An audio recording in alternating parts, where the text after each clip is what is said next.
लाखों की संख्या में शिक्षक के पद खाली हैं हाई स्कूलों में, लगभग 2.5 से 3 लाख पद खाली हैं प्रारंभिक स्कूलों में।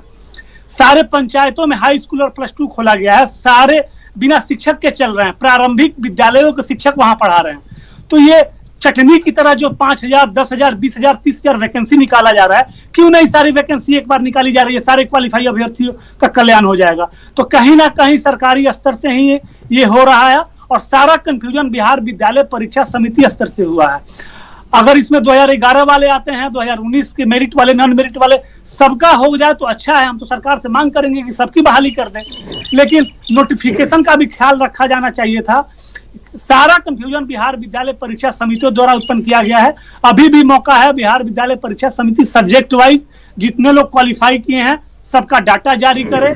और कब बिहार बोर्ड ने गलत किया था, उस समय गलत किया था जब वो 12 मार्च को रिजल्ट जारी करते हैं, तब गलत डाटा दिया था कि अभी गलत डाटा है। तो ये संजय जी जिस राठौर नाम के अभ्यर्थी से बात कर रहे हैं, उसका क्या मतलब है? उसे तो वो बरगला रहे हैं, कह सकते हैं कि फुसला रहे हैं कि तुम क्वालिफाई कर गए हो लेकिन मेरिट में नहीं हो, कोई बात नहीं है, हो जाएगा। आखिर इसका आधार क्या है, क्या समझ में आ रहा है? इसका आधार यही है कि जो कमेटी बनी थी, जो कमेटी ने लाइफ टाइम जो ये हम लोग को झुंझुना पकड़ाया है लाइफ टाइम वैलिडिटी का, उसी के आधार पर उन्होंने ये ऐसा आश्वासन दिया होगा कि आप फॉर्म भरने का अधिकारी हैं। चलिए, फॉर्म भरेंगे लेकिन गारंटी नहीं कि आप शिक्षक बन पाएंगे कि नहीं, लाइफ टाइम अभ्यर्थी रहेंगे इसकी गारंटी है, ऐसा अभ्यर्थियों को समझ में आ रहा है। और कल ही जब इस पर चर्चा हुई थी तो उन्होंने कहा था कि जो लाइफ टाइम कूपन है उससे काम नहीं चलेगा, फुल रिचार्ज करना पड़ेगा, यानी कि नौकरी देनी होगी। अगर आपने कहा, और जो ये विज्ञापन की कॉपी है हमारे हाथ में, हम बराबर इसे दिखा रहे हैं, इस विज्ञापन की कॉपी का अर्थ ये इस बात को लेकर है कि इसमें कहीं भी उन बातों का, मेरिट की वाली बातों का कहीं भी कोई अंश नहीं दिखता है, अगर इसके 10 पन्नों को आप पढ़ेंगे तो। चलिए इसे साइड में रखते हैं, जरा अभिषेक इसका जवाब दें जो अभी अश्विनी पांडे कहना चाह रहे हैं आपसे, उसे समझ पाए आप? नहीं, हम तो सारी चीजों को समझ पा रहे हैं। विवेक जी, आपने देखा था कि कुछ देर पहले, मैंने कुछ घंटे पहले ही आपके चैनल ने एक विस्तृत इंटरव्यू माननीय शिक्षा मंत्री विजय चौधरी जी का चलाया। उसमें आप लोगों ने सभी सवाल जो भी शिक्षक अभ्यर्थियों की तरफ से हो सकते हैं, बिंदु बार आपने सारे सवालों को पूछा और उन सवालों में उन्होंने पूरे तरीके से स्पष्ट किया है, कहीं कोई कंफ्यूजन की जगह नहीं होनी चाहिए।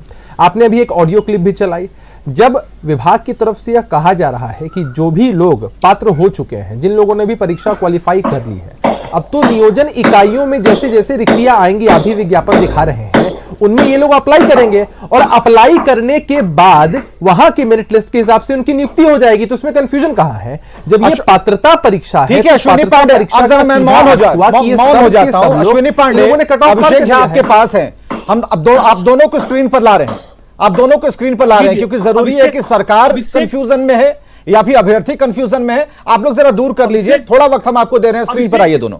अभिषेक जी से एक अनुरोध है। अभिषेक जी से पिछले डिबेट में मैंने चर्चा किया था, शिक्षा मंत्री जी का अभी जो बाइट चला उसमें उन्होंने क्या कहा है कि आपको लाइफ टाइम की वैलिडिटी दी जाती है बशर्ते कि आपका उम्र बचा हो।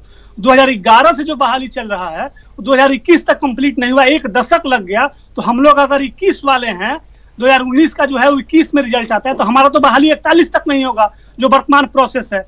और जितना वैकेंसी 2021 तक है सबको जोड़ के अगर किया जाए और सेंट्रलाइज ढंग से किया जाए तो सारे अभ्यर्थियों का कल्याण हो जाएगा और बिहार का जो होनहार बच्चे हैं उनका भी भविष्य संवरेगा। सरकारी स्कूलें और मजबूत होंगी जिससे हमारे गांव में बैठे हुए जो आम लोग हैं। अश्विनी पांडे, पहले अपना कंफ्यूजन दूर कीजिए, जो सवाल है नहीं, इसीलिए हमने अभिषेक को लाया स्क्रीन पर। आप लोग कंफ्यूजन जरा दूर कर लीजिए, आप दोनों को मैंने स्क्रीन पर लाया है।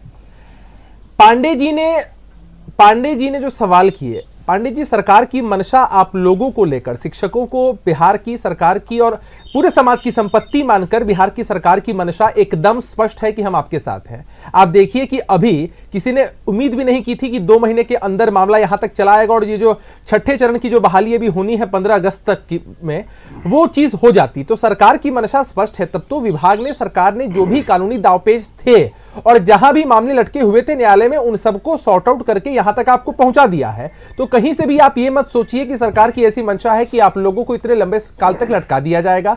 जो पुराने लोग हैं उनको भी मौका सरकार दे रही है कि आपने पात्रता परीक्षा दी है, आप उसमें क्वालिफाइड हैं, आप पात्र हैं शिक्षक बनने के। नियोजन इकाइयों के विज्ञापन के मद्देनजर आप लोग वहां अप्लाई करेंगे और निश्चित रूप से आप शिक्षक बनेंगे।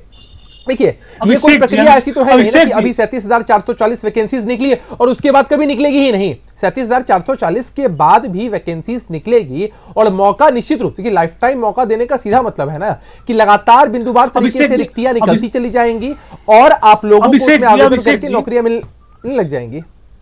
एक मिनट अनुरोध आपसे ये है, हम ये कहना चाहते हैं कि ये बहाली जब 2021 तक हो रही है, 2019 का नोटिफिकेशन है और 21 में आके आप इसमें संशोधन कर रहे हैं, तो हम अभ्यर्थियों के पक्ष में क्यों नहीं ये संशोधन हो रहा है कि 2021 तक की सारी रिक्तियां अगर जुड़ जाएं तो ना ये आंदोलन होगा ना कुछ होगा, आपकी और वाहवाही होगी कि सारे लोगों को नौकरी मिल गई। ये चरणबद्ध तरीके से जो धीरे धीरे चटनी चटाया जाता है हम लोगों को और जो हम लोग स्ट्रेस से गुजरते हैं, काइंडली आप एक युवा हैं, एक अभ्यर्थी बन के सोचिए कि कितनी समस्याओं से गुजरना पड़ता है। अश्विनी पांडे जी, देखिए आप लोगों की जो संवेदना है, भी चैनल पर चल भी रहा था कि आप लोगों के मन में ये कंफ्यूजन हुआ कि नियुक्तियां हो चुकी हैं, लोगों ने मिठाइयां बांट ली। मैं आपकी संवेदना को